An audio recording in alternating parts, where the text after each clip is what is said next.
What's going on, guys? It's the 5 Year Pass podcast with me, Suddy. This is Shyam bringing you the roundup from the last 16 of the Euros 2020. Shyam, big upsets, man. Everyone from the group of death is out. We're going to talk mostly about the England and France game, I guess, but just kind of talking points is it's it's been great, man. It's exceeded all my expectations. The whole tournament has exceeded all my expectations, and I guess we'll start with the England game. 2-0. The significance of this is bigger than I guess the scoreline.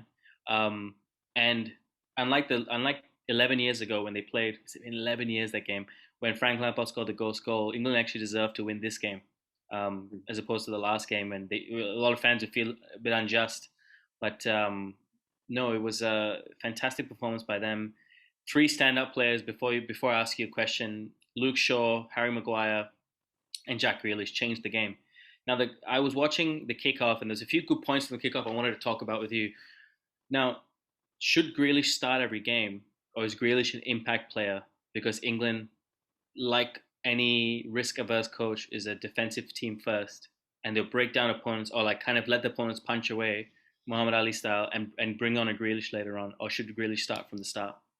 And also, tell me about what you think about the game as well. Yeah, I mean, it was a really good game. It was a massive occasion. Like there've been some really good games in this tournament, and even in the round of 16. I don't think this was the best game of football in the round of 16, but the magnificence of the occasion, Wembley, the stadium was almost full, I believe. Yeah, COVID's settling Celebrities down. there. David Beckham sat next to Ed Sheeran. Yeah, Prince George came up. Beckham and Paul Scholes George. in the midfield stands. Yeah, David Beckham and Paul Scholes. Yeah. But it was a magnificent occasion. Both teams, I don't think, are at their best. Germany seems to be coming down from that high of 2010, 2014 when they were magnificent. They got that new generation coming through. England are more ascending. So the question was, as England sort of crossed Germany, and I think that not only did they win, I think they deserved it. It was interesting listening to a lot of players in the press talking afterwards. Everyone said, "Oh, you're going more defensive. You're playing five at the back." And keeping guys like Grealish on the bench, but the players were quite bemused by that. They said, "No, we wanted to go 1-on-1 against Germany and take the game to them." And I think apart from the first 10 minutes where they're a bit iffy, which happens, that they were either the equal or better than Germany at times. And I think that the win was quite well deserved. It's funny because we've both a lot of the games we previewed, because when we talk about Premier League, for example, 90% of the time we agree in the result. But in this tournament, we've both had quite different predictions for games. So you picked England for this game, I picked Germany. It's funny that the game comes down to moments. Yeah. Sterling took his chance. Muller didn't take his chance. And Harry Kane was quite an instinctive goal he scored, actually. Sometimes it's good just to get that one instinctively. He's like, oh, it's at my head. Bang, it's gone in, Yeah. Great ball by Grealish. Interesting with Jack Grealish. I think that there might be, I saw it was Rory and True Geordie's Brian, right? Yeah. Yeah. So they had an interest. I like that discussion that they had. Rory was sort of saying, but it's working at the moment. Jack Grealish is on the bench. Why change stuff? Bring him on. And Brian's saying, well, no, if he's good enough to change the game, he should be playing more of the game so he can have more of an impact. And I tend to lean that way, particularly with the next two games that England have. England are playing Ukraine and then the winner of the Czech Republic and Denmark. They should be going out to try and dominate those games. And I think if they are, they should be putting Jack Grealish in. I think that they looked very one-dimensional until he came on, and he just added so much. And it was good to see Sterling go onto the right as well. I think when the sub happened, Sterling moved right, and Grealish was sort of on the left, but in sort of half 10, half 8. He was sort of like that traditional inside left that you talk about in football. And I think that it worked because it allowed Sterling Sterling gets a lot more creative when he's on the right and he's got space out wide as opposed to on the left. He looks a bit one-dimensional. And then Grealish as well, Luke Shaw in the overlap. He was being released because the defense was doing well. It came together quite well for them. I'd like to see them go back to the 4-2-3-1 and play the extra attacking mid, but I do think that these next couple of games, they really should be trying to get games into Grealish. One thing I will say, though, Southgate did quite correctly point out Grealish missed a chunk of the end of the season. So he may not feel, it might not be it might be that he's not picking Grealish because of physical fitness as opposed to belief in his ability. So Yeah. that is probably the one thing that I would say kind of contradicts what I'm saying. But if he's fit, he should play. He's Well, made he's made a difference every time he's come on. That means he should start. someone else who made a huge difference. Now, before that, just to talk to your point, um, Germany had the better chances in that 10-minute spell. I texted you at that point. I texted you and said better chances, England more chances. I have to say, man, like as much as they lost, Germany had some incisive football, two touch straight through to Muller. Muller should have scored that one. Could have The changed the one game. 10 minutes from the They end. weren't. Sorry. The one 10 minutes from the end. Yeah, and they weren't that much worse that scoring that could have changed the game.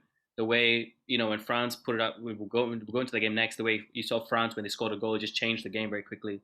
So just to point to that, what I wanted to say, and I got to praise him because I've always been a fan. I don't think he's a Ramos, or I don't think he's a Rio.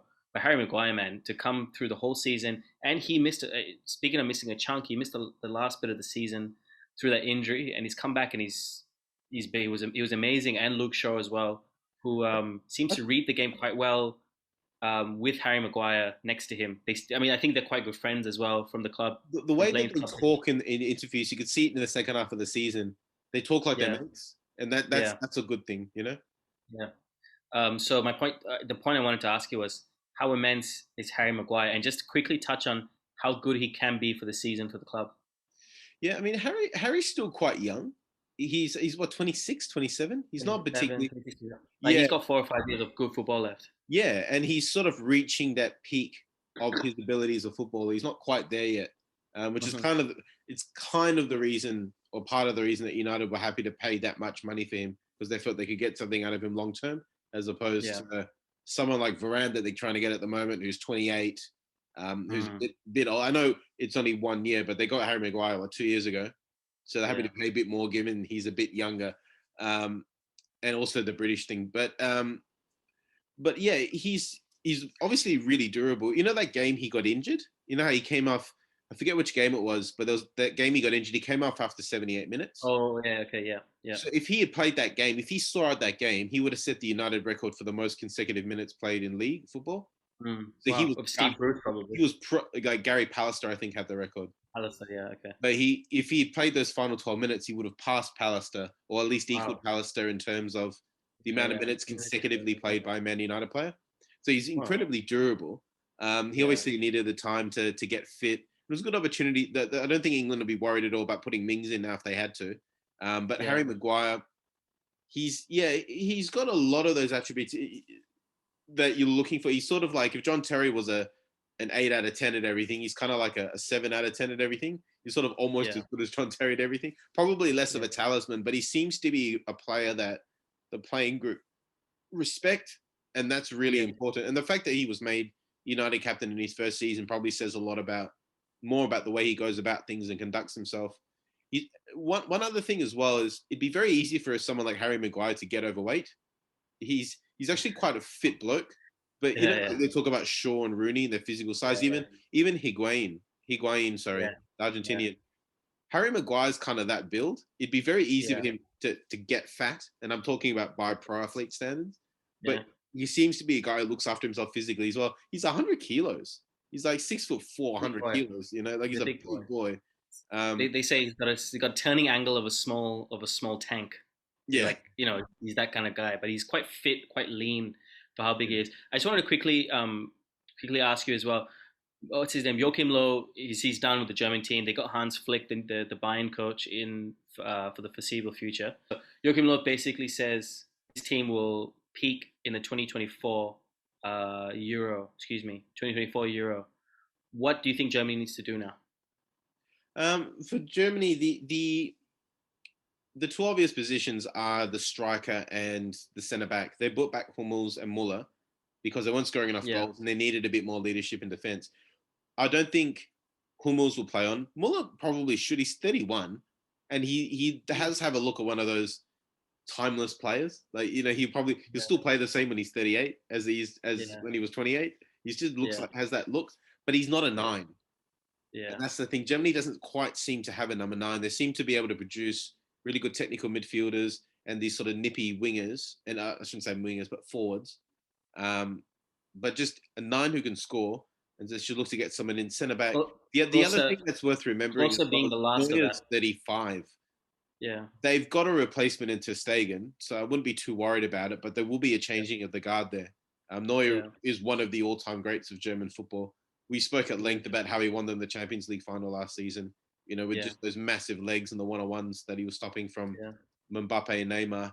Um, but I think, yeah, just I think the need for Hummels is probably a bit less because I think the players around him will get older and a bit more comfortable with each other. The Mm-hmm. need for a player like a Lewandowski is the obvious one. Is there? The interesting thing is Hansi Flick plays quite an attacking style, so it'd be Mm, interesting to see if he goes that way because club teams tend to play more aggressive than international teams yeah. because there's more time to build synergy between players.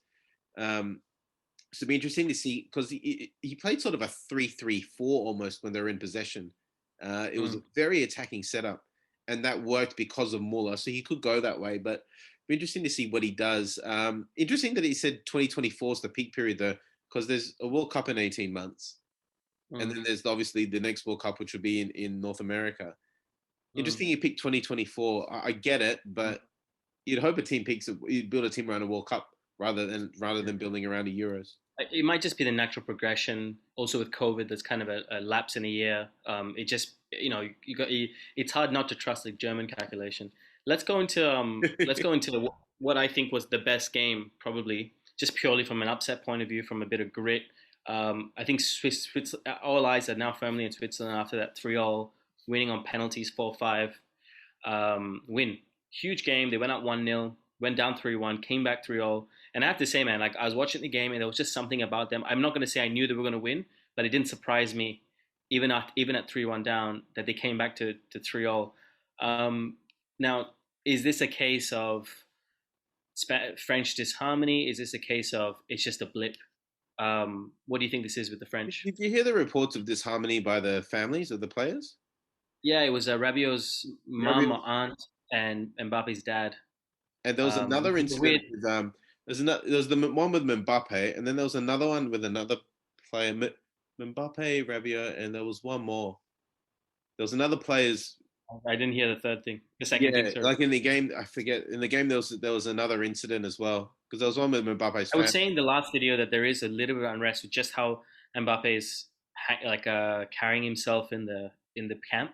There's the reports of that, and I did say at the start of the thing, I said I wonder if Benzema's presence would cause unrest, which it hasn't. Seems like Mbappe is kind of the Yeah, center of all of it. you sort of said Mbappe and Benzema, and I thought, well, is it Benzema related? But it seems to be Mbappe related. Maybe Yeah, he's yeah, maybe he's spent too much time around Neymar. I don't know. But that's a bit harsh on Neymar. But he's used to being the man, and he's won everything that he could win except the Champions League. So at a very young age, so maybe he's getting a big for his boots, and maybe his teammates need to pull him in line a bit. It's interesting because on paper you'd think that someone like Paul Pogba would be carrying himself like the star, but Paul Pogba actually seems to be quite a humble guy. He seems to remember where he's from, so to speak. yeah, With Mbappe, if it is an issue, he's forgotten that, and it's a bit harsh because he had a good tournament. He'll be remembered for missing the penalty, but the reality mm, is it wasn't like the worst ever penalty in the history of it wasn't trying to Panenka someone and it went over the bar. Like it was a yeah. good penalty and it was a really good save. That So happens. do you think it's this is purely down to a touch of naivety, a bit of complacency, rather than a squad overhaul? Like they could go into the World Cup as favorites with Yeah, this and team they probably will go into the World Cup as favourites. minus maybe Hugo Lloris, maybe Benzema won't play. Definitely Hugo Lloris, Benzema maybe won't play, but they Giroud came could on as go well as a sub, so I don't think he'll be there. Euros 34, 36 the next World Cup. He won't play. But do you think this is just a blip then? Oh, it's a blip. Yeah. The thing about Yeah, this team, and you made a comment before, like the way they play, they almost seem to need to be startled into action. And so when yeah, Switzerland scored first, they then scored 3 goals and got yeah, 3-1 up. 20 minutes left. That game should have been done and dusted, but they fell into yeah, a bit of complacency and couldn't get that second wind, and it went to mm, shootouts. And I yeah, remember on the coverage that I was watching, so they had John Aloisi, who's the Australian international John Aloisi, and he's like, he just made a comment like, "Look at their body language. France would look like they've already lost, and Switzerland look like they've won." And this Yeah. was as they were sorting out, like flipping the coin for the shootout and all that. So at that point, I actually thought Switzerland could win, and they would have seen it as a win even if they hadn't gone through. But the one thing about winning teams that you need is resilience. You don't dominate 100% of the games 100% of the time. There are moments where you need resilience, where things aren't quite going your way. Hmm. And France just didn't seem to have that at this tournament. Hmm. Didn't seem to Yeah. have enough to overwhelm. They drew with Germany. They drew with Hungary. They actually no. They beat who did they beat? They beat Hungary, right? No, Yeah. they beat No, Germany. Sorry. They beat they drew Germany to and they drew with Hungary. Hungary, and then they drew with. Yeah. They just seem apart from that Germany game, which was a moment of magic from Pogba. They just seem to lack enough to just overwhelm teams. Yeah. And then when But they let me just, which they did, and because Switzerland were overwhelmed, and Pogba got that goal, 20 minutes left, that's game over. yeah. But Switzerland found Just, something, and France couldn't resist against it. So it's well, that character, and I don't know where that comes from. Maybe that team spirit being a bit affected. I remember at the last World Cup, there was a French journalist. I think it was the fellow who does ESPN stuff, um, Laurens, I think his name is Fab okay. Laurens or something. So he would write every game about the team spirit in the French dressing room and where the players, even where the players sit and how they interact with each other. He Hmm. seemed to focus a lot on the French coming together, and it just didn't quite seem as together. Funnily enough, Okay. it was going to be because of Benzema apparently, but it wasn't. He actually was really good. It just didn't quite seem to click, and maybe it was Rabiot. I don't know. Well, I'm just looking at who the team that started. Okay, I'm just going to quickly shoot off names. You got Mbappe, Benzema, Pavard, Varane, Pogba, Kante, Mbappe, Rabiot. These are all teams. These are all players from teams that have won leagues, won trophies recently. Many of them were from the World Cup team. And then I look at the Switzerland team really quick, and I mean, I know I can't off the top of my head. I know a few of them, but I couldn't tell you a single one that has won a league title. I'm talking about consistency and resilience. It's interesting to see a team with the people that France have not being resilient. Yeah, it's you would then it would then indicate it's a chemistry issue Yeah, because you need groups of people to be resilient. It's not about one individual. yeah. So these guys have all come from winning environments. Perhaps they were not necessarily the ones driving the culture. Hmm. Benzema to me would strike me as the way he has grown in Madrid since Ronaldo left. He seems to, as much as Ramos, carry that side in terms of its mental resilience. Um, Hmm. but you wouldn't sit here and say someone like Pogba drives Man United's culture. You wouldn't sit there and No. say Varane drives Real Madrid's culture. Even Lloris, as Tottenham's captain, you wouldn't necessarily say he drives that culture as well. So maybe these guys are good number twos, but not necessarily the number one. None of them is someone who you'd look at and say he drives the culture at his football club. Okay, perfect. So let's go on to Croatia, Spain, 5-3. Another great game actually because it's the second game of that night that the team was up 3-1. They didn't win the 90 minutes. It ended up you could say Morata scored the winner 4-3, and then Oyazabal scored the winner, scored the second goal, making it 5-3. Spain, interesting they are, man. They started off their first two games very poor. They ended up winning 3-0 in their final game. Was it five? It was 3-0. I know. Sorry, I know. 5-0. It was 5-0. Sorry, and then they've gone and won this game 5-3. In the space of two games, they've just shifted into this very dangerous team with a very young, dangerous team sprinkled with a bit of experience who can score goals. Historically, Spain haven't been a team that goes and scores 4 or 5 goals. They go and win games very well, but they don't go score 4 or 5 goals. Um, I gotta say, man, like they're looking good. Who are they playing next? Switzerland. Switzerland, which would be a good game. But you fancy them to make the final, to beat Italy, make the final? No, I mean Italy looking good as well, but you wouldn't be surprised if they go on. You know, what did you like about Spain? Yeah, I think that it's quite funny. Luis Enrique's had that effect with Spain, where they do have games where they struggle to score, and they have games where they just Mhm. show up and I think they beat Croatia 6-0, and they beat Germany 6-0 as well in the Yeah. last 2 years. So there's games where they just show up and just tear people apart, and there's games where they just Mhm. look very pedestrian, and that's kind of the way they've been in these Euros so far. There were people Yeah. thinking they may not get through the group stage. They Yeah. then won 5-0 after missing a penalty. So Yeah. they suddenly clicked, and that's really good. Very interesting to watch, and very good going forward. it was nice to see Murata score after everything he's gone through, and it was quite an emphatic finish as well. Like Hmm. with Harry Kane, his goal was quite instinctive. Like the ball sort of almost came at him from Grealish, and he's flicked his head and has gone in the right direction.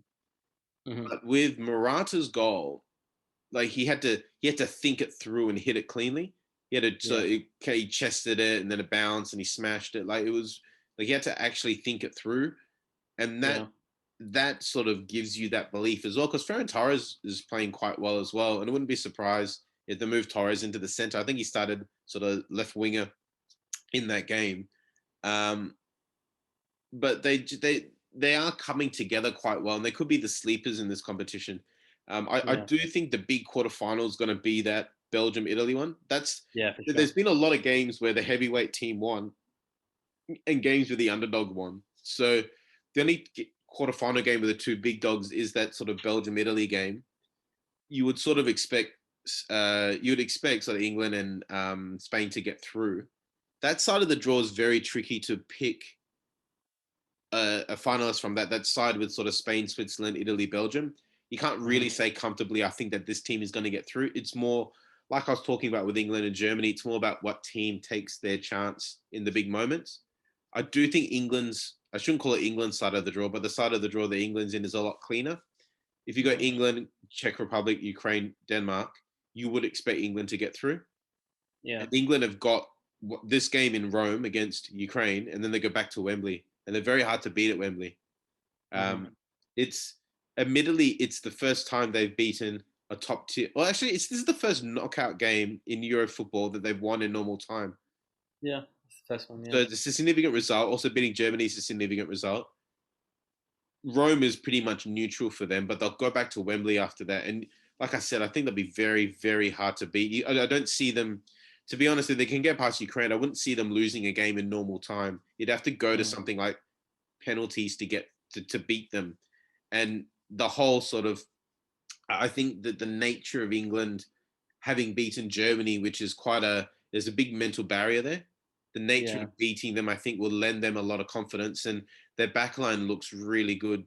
Apparently, Jordan Pickford's the first keeper to play 4 consecutive Euro games and not concede, as in his first 4 Euro games and not Yeah. He's concede. been playing very well as well, man.